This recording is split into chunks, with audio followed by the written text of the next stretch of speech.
and where we are today and where we are going forward. I'll start out by making 2 points, and that is, as we were briefed earlier, it's our understanding that what happened yesterday is the second worst rainstorm and flooding in Dallas since 1932, and the second worst on record. And so what people in the Dallas area, as well as this entire region, sustained was an extraordinary challenge.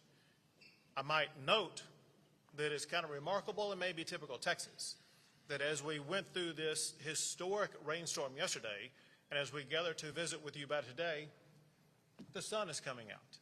This is Texas. But also being Texas means being responsive to challenges like this. And so I want to commend the mayor, as well as the entire city staff, as well as others around the entire region, for responding so prolifically to the enormous challenge that they dealt with yesterday. I have had the opportunity to speak with several officials around the region. I did speak with Fort Worth Mayor Parker to visit with her about the challenges that Fort Worth was dealing with. And she told me what Dallas told me, and that is, as of this time, they have no unmet needs. Another official that I spoke with was the mayor of Mesquite. You may know that through this entire storm so far, there's been only one reported death, and that unfortunate death occurred in Mesquite. And I wanted to visit with the mayor about it and make sure that he and his city had everything they needed to respond to the challenges that they are facing. So some facts and figures, and then I will turn it over to the mayor. In addition to talking with those other local officials, I've also visited with the FEMA administrator.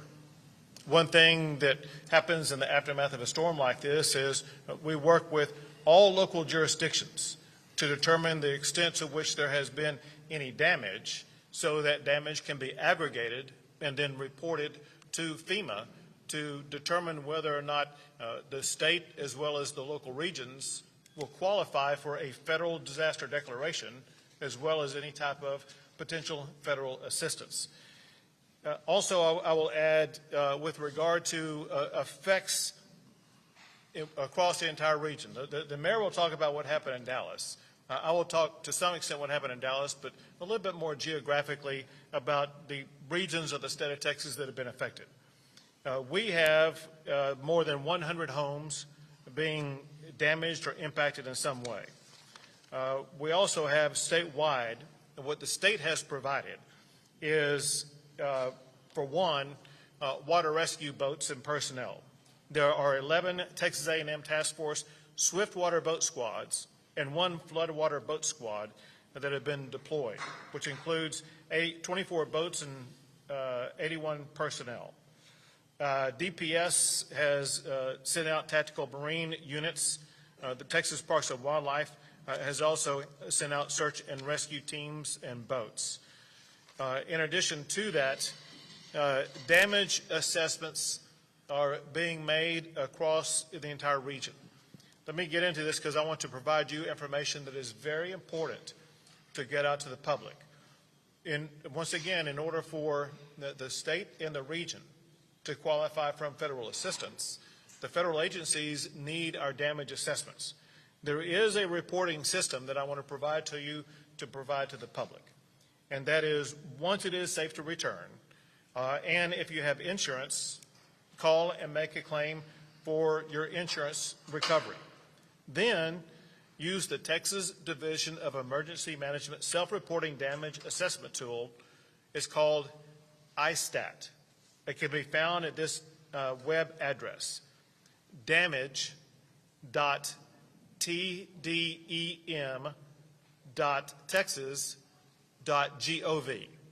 Once again, that is damage.tdem.texas.gov. Well, needless to say, the effect of this storm has been dramatic here in Dallas, in Fort Worth, but across multiple regions around the state of Texas. And as a result, I'm about to sign a state disaster declaration. This declaration includes 23 counties across Texas due to damaging winds and heavy rainfall, including flash flooding and river flooding.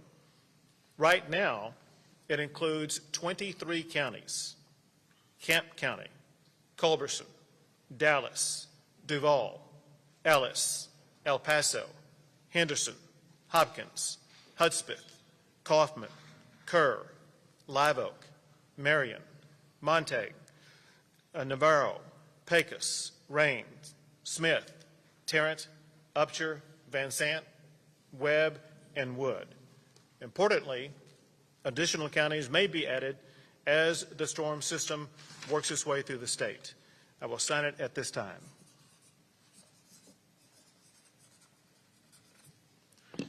Here is the disaster declaration on behalf of those 23 counties, to which we will add any more counties that sustain damages as a result of these storms. At this time, I'd like to pass it off to the Dallas Mayor, Eric Johnson.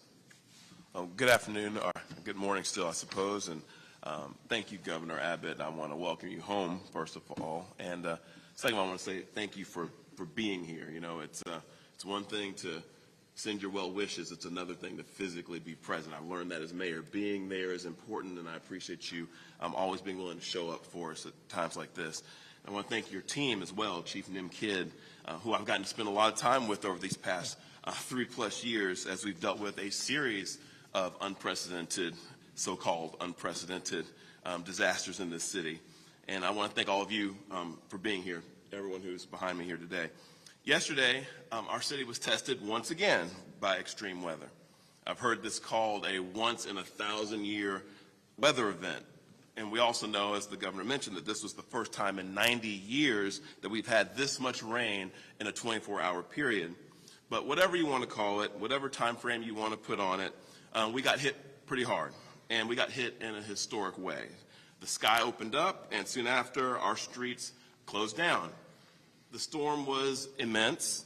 You've all seen the images and the videos, the water rising in people's homes and our businesses, flooded underpasses, submerged vehicles, knocked out traffic signals, delayed flights in and out of DFW that caused, a national snarl in our transportation system, city parks that looked more like lakes, and of course our very brave men and women of our police department and our fire department wading through those very flash flood waters to help those who've been stranded. The flood waters receded quickly yesterday evening, and for most people in our city, I'm happy to report that today is a return to normalcy. For them, Monday will be nothing more than an unusually wet and dreary memory, and for that I'm very glad. Anytime that we get out of something like this without a single fatality or any catastrophic damage to our city, we should all be grateful. And God knows we needed the rain after all the heat in this past summer. But for some people, this is important, for some of us, the effects of this storm are going to linger for a while. This storm meant for some of our residents, Governor, that their lives have been upended. Some people's cars that they depended on to get to work aren't going to be running. For some of our parents who have to miss work and business owners who have to close shop, this is a serious problem for them. And these impacts are going to be felt all over and throughout our economy. For example, by way of personal anecdote, the daycare where my daughter attends is actually closed due to flood damage. That's something that my family is fortunate enough to be able to withstand, but it's something that I know many people in our city will have a hard time dealing with. For those who are just struggling to get by, who are trying to scrimp and save and do everything they can, this flood could be a significant setback for them. And while we are in the midst right now of a full damage assessment of our city, we do need people, as the governor mentioned, to report their damage to the Texas Division of Emergency Management. And we're going to do everything we can to help folks who've been impacted by the storm. So again, I want to thank Governor Abbott for coming here, physically being here with us in Dallas as we assess and deal with the impact of the storm. I also want to take this time to give heartfelt thanks to all the elected officials and their staffs that I've heard from personally asking what they could do to help. So I want to thank the White House, Congressman Veazey, Mayor Turner in Houston, and even Mayor John Cooper in Nashville, Tennessee, all reached out with their offers of support and help. And finally, I want to say that I'm proud of our city. Once again, I'm very grateful to all of you who heeded our warnings and stayed off of our streets until it was safe to go back. I'm very, very proud of the men and women of the Dallas Police Department and Dallas Fire Rescue who, like they always do, put themselves in harm's way to help others. And I'm very, very proud of our emergency operations staff here at the city, led by Rocky Vaz, for coordinating our response to this storm. Every single time that our city has been tested, we've proven our strength, our resilience, and, of course, our generosity. And we did that again this time. And we're going to continue to do that as we recover in the days and weeks ahead. So again, Governor, thank you. Welcome home. And I guess we'll open it up to questions unless there's any more comments. We got more comments. We got more comments. Okay. Now Chief from Kidd, thank you. From Chief Kidd, the Chief of the Texas Division of Emergency Management. Thank you, Governor. Thank you, Mayor. You know, as a first responder and emergency manager, life safety is always our #1 priority. And I cannot let this moment go by without thanking the mayor and his team for ensuring that the city has the resources in police and fire and EMS in order to be able to respond and protect. 15 inches of rain in a 5-hour period with very little advance warning will overwhelm any capability and resource. And the work that was done by the men and the women out there on the streets was second to none. I'm very grateful for them, and I'm glad that they are there for us. Second is we appear to have passed the most dangerous part of this storm. There is still plenty of water out. I highly encourage parents to keep their kids out of floodwater and make sure that we don't get out there and start playing in floodwater. Even though we may have a little bit of a blue sky today with a little bit more rain, we still have many flood dangers that are out there that we need to be aware of. As we turn from life safety to property conservation and property protection, damage assessments will be the second most important thing on our list to accomplish over the next couple of days. In order to get federal public assistance from FEMA, our statewide, needs to recognize a little under $50 million of uninsured loss to public property. From an IA perspective, the amount of homes that are damaged, the thumb rule is about 800 that don't have insurance. But as the governor said, he spoke to the FEMA administrator this morning, and she has pledged her support for anything that we can do. She can't do anything until we give her the damage assessments. That's why it's so critical that, Mayor, we be working with your team and all the cities to get that information in front of the governor as fast as we possibly can. Finally, if you were impacted by flood damages, file with your insurance company first if you have flood insurance. We'll be sharing that information as well. If you do not have flood insurance, I highly encourage you to talk to your insurance agent because flood insurance has a 30-day waiting period. And during the drought, I don't think anybody thought we needed flood insurance.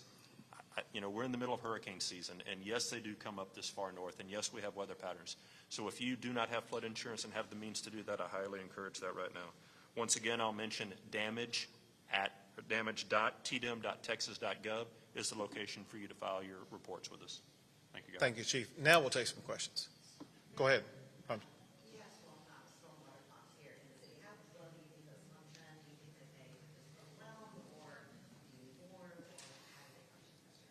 Well, I think we have Dallas Water Utilities here who can speak directly to the status of the infrastructure. But I did learn in our briefing that the water that hit our city did not hit evenly. There were differences in terms of rainfall and where that rainfall occurred, and so I think that accounts for some of the difference in outcomes and where flooding occurred in our city. But I think Dallas Water Utilities can speak specifically to the infrastructure situation.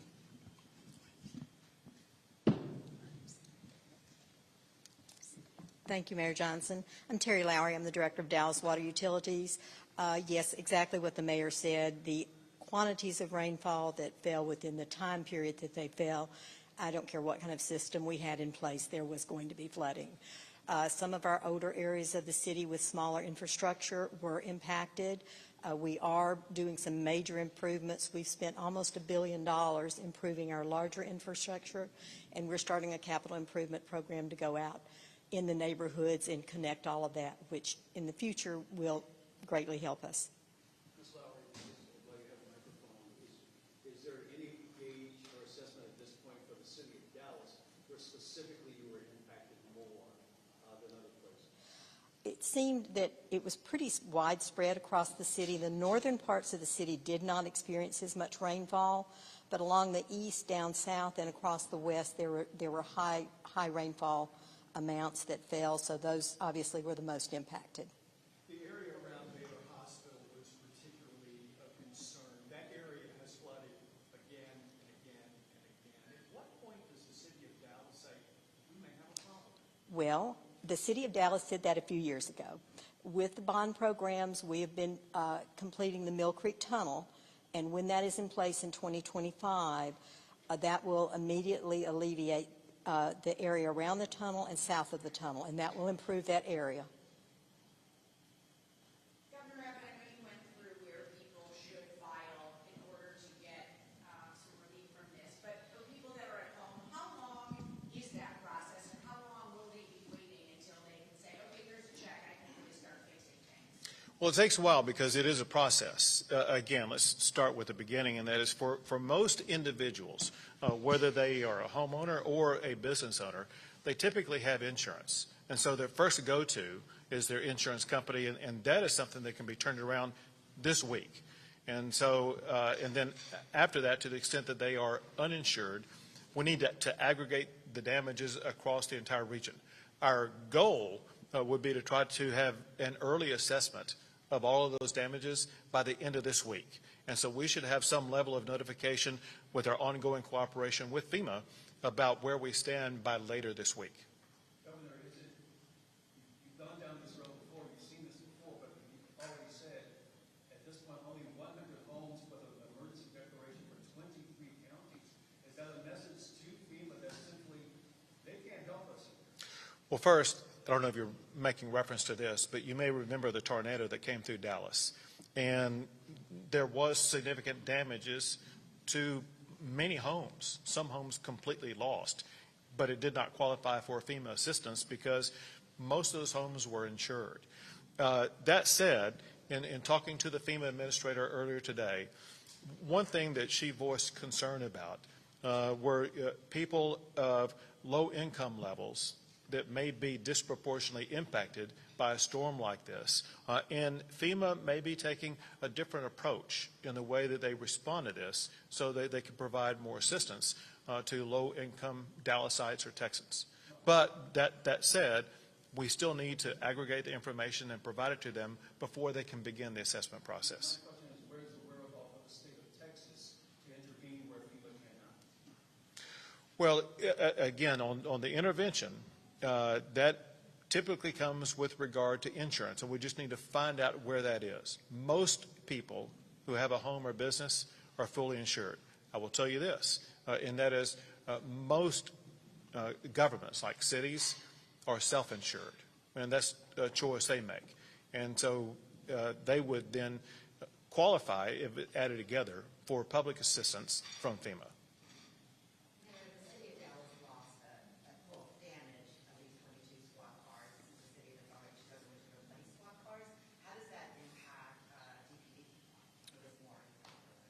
No, well, okay, we always have all the experts back here who can always go a little deeper in any of these questions that you want. But I will tell you, it certainly has an impact because we need those squad cars. We need more squad cars. That's why we've been pushing to have that added to the budget. We definitely are going to have to look at replacing those that are not able to be repaired, and we're going to have to look at the lag time that we're experiencing across fire and police in getting new vehicles. And we've been talking about what we can do to try to, jump the line, so to speak, ahead of private businesses to be able to get those, because those are so important to deliver public safety. Again, I'll let someone from the police department, if they want, to speak to that directly. But no, we can't afford to lose 25 squad cars and not replace them. We would definitely need to do that. And so it's something that we'll be looking at in this budget cycle for sure. But I know John Fortune is back here and Chief Garcia are back here if they'd like to speak to it more directly. So actually the tally is actually up to 28 cars that were damaged that we don't know the extent of the damages are. We did our very best to get vehicles that were under routine maintenance, like oil changes and such, to get out of maintenance, to get back in service as quickly as possible. The car issue obviously is an issue that has been is front and center for us, but help is on the way. The mayor, the council, with the budget process, in addition to the city manager's office, recognizes there was an issue and helps on the way with the cars. So obviously, again, losing 28 patrol vehicles is not positive, but we're going to have to do what we can, double up officers, two-person patrols, possibly more until help's on the way. But as the mayor pointed out, and also it's not just our issue. I know our partners in fire lost apparatus as well. And we need to figure out some ways and hopefully work together with the governor and others to force some legislation that would allow for public safety vehicles to get to the front of the line. Governor, can I ask you a question about not just this event yesterday, which the mayor referred to as potentially a 1,000-year flood, catastrophic damage, heat and wildfires and record heat this summer. A year and a half ago, as you well know, we had record freeze, a deadly freeze that killed hundreds of people. At what point, if ever, do you ever discuss or have a conversation about the effects of climate change and their potential impact on what we're seeing? So we have constant conversations about what we categorize as extreme weather. One thing that you just articulated is that we are dealing with more extreme weather patterns. To be specific, this year it's been reported that the time period from April through the end of July was the hottest on record in the history of Texas. But to show you how we prepare for things like that, ERCOT and the PUC prepared for extreme weather. And they made sure that the power grid was going to have the power that was needed in order to sustain the extreme weather.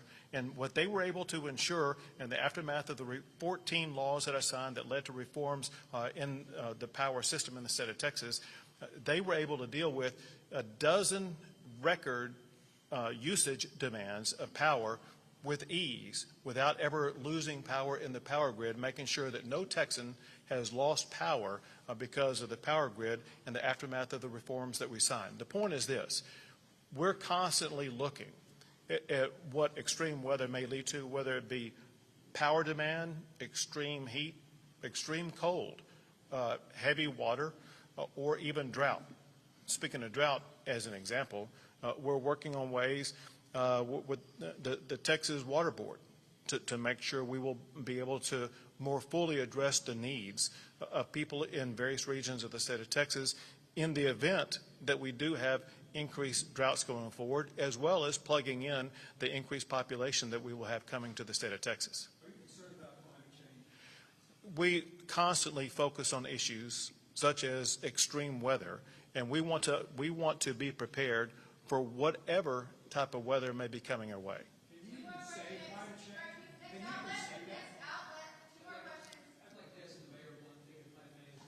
You referred to this a little bit, but the city's commitment to flood control is an enormous undertaking. It's very expensive. It takes a very long time to get it all done.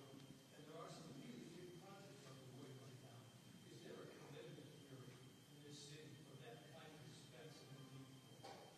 I think that you certainly have that commitment from me, and we're discussing right now as a council, and I don't want to speak for them, but I think that if their constituents' wishes are being reflected in their positions, I think that what constituents are wanting is for us to make sure that our city is resilient and able to withstand these weather events. And so when I was asked the question before about the infrastructure condition, the reality is we're always sort of looking at that and talking about how we're going to address the areas of our infrastructure that could use strengthening.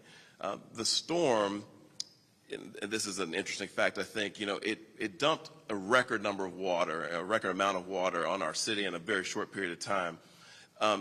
It raises questions about our infrastructure condition when you see how much water hit places like Fair Park and South Dallas and how the infrastructure held up.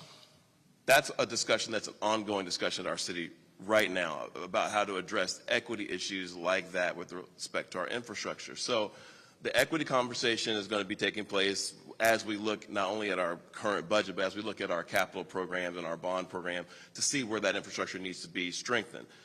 Chief Kidd is right, and people who've pointed out, there is no, and Terry Lowry is right, there is no infrastructure that can withstand 15 inches of water in 5 hours.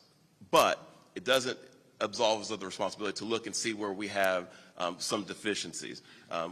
We're going to be looking at that as we do this damage assessment. We're going to figure out what parts of our city were hit harder and maybe need more help, and we're going to figure out how to make sure our city is not inequitable in that way. But it's an ongoing conversation, and I believe the council is committed to that, not only in our current budget, but in our bond program as well. But that remains to be seen because we haven't decided what's going to be in that next bond program. I don't believe so. Mayor, is the city taking a different approach than they did after the tornadoes to the assessments?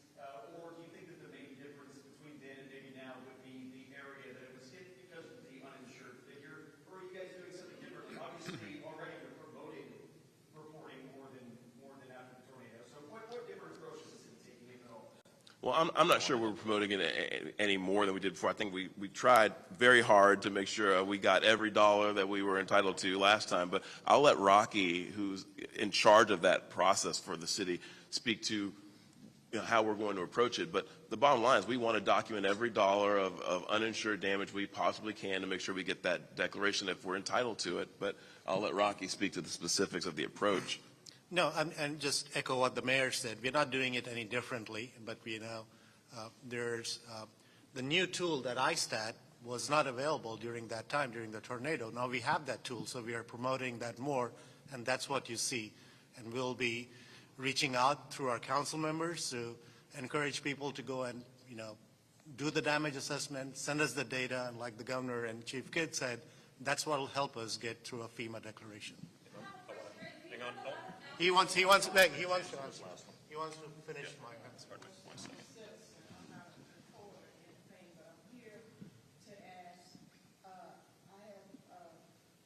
People in my neighborhood who got flooded out.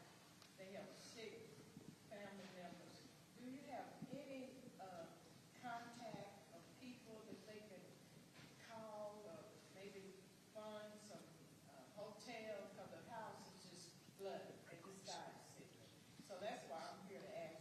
Who do we contact? Rocky Vaz is definitely the person to talk to, and probably So as soon as the press offline. conference is over, we'll get Rocky and the Red Cross with you. Yes, ma'am. And sir, if I can go back to your question, it's a very specific question. I'm glad you asked it the way you did. I want to go back to the tornadoes that came through Dallas that did not get a federal declaration, because this is important for the citizens to understand. Homes that have a mortgage typically have insurance. Homes that don't, it's a choice on insurance. But I got information from FEMA this morning from the floodplain administrators. It appears, and I haven't had a full chance to digest it yet, but it appears about half of the properties in Dallas County that may be in a special flood hazard area don't have flood insurance.